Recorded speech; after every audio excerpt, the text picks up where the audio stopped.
Sabgram জনসেবা model school কর্তৃক আয়োজিত বার্ষিক ক্রীড়া প্রতিযোগিতা ও পুরস্কার বিতরণী অনুষ্ঠানে আমরা এই অনুষ্ঠানটি সম্পূর্ণ করেছি 12 তারিখ, সম্ভবত হয়তো বৃহস্পতিবার। সেই দিন আমরা পুরো অনুষ্ঠানটি সম্পূর্ণ করতে পারিনি, পুরস্কার দিতে পারিনি। সেটা অনুষ্ঠানের যে পুরস্কার দেওয়ার কথা ছিল বিজয়ীদের মাঝে, ছাত্রছাত্রীদের মাঝে, সেই পুরস্কার আজকে অনুষ্ঠিত হচ্ছে এবং ছাত্রছাত্রী যারা আছে, অভিভাবক যারা আছে, খেলায় অংশগ্রহণ করছে আমাদের স্কুলের এই অনুষ্ঠিত খেলায়, তাদের হাতে আমরা পুরস্কার দিতে পেরে আমরাও খুব আনন্দিত। আর এখানে উপস্থিত যারা আছে, স্কুল কমিটির সভাপতি, প্রধান শিক্ষক সহ সহকারী শিক্ষক শিক্ষিকা বৃন্দ, ছাত্রছাত্রী যারা আছে, সকলকেই আসলে আমি কি বলবো, আমার অন্তর থেকে আন্তরিক শুভেচ্ছা এবং অভিনন্দন। আর এখানে ডিসপ্লের যে বিষয়টা হয়েছে, আমাদের স্কুল নতুন ছাত্রছাত্রী যারা ম্যাক্সিমামই ঝরে পড়ার শিক্ষার্থী এখানে আসছে,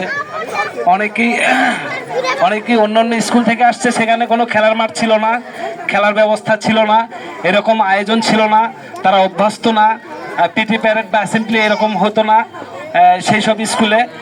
সেখান থেকে আসা অনেক শিক্ষার্থী আছে, তাদেরকে যে আমরা এত দ্রুত গড়ে তুলতে পারবো এটা আসলে কখনো আশা করিনি। এটা সম্ভব হয়েছে আমার মনে হয় আমাদের শিক্ষক শিক্ষিকা, আমাদের স্কুলের কর্মরত শিক্ষক শিক্ষিকা। এর মধ্যে আমি বলবো যে আমাদের সহকারী শিক্ষক জনাব রাব্বি স্যার, আসলে উনি এমন একজন মানুষ, আসলে ওনাকে দেখে দেখতেও যেরকম সুদর্শন, ওনার কার্যকলাপও অনেক সুন্দর আর কি। রাব্বি স্যার খুব নিষ্ঠার সাথে, দায়িত্বের সাথে কাজ করে শিক্ষার্থীদেরকে গড়ে তুলেছে।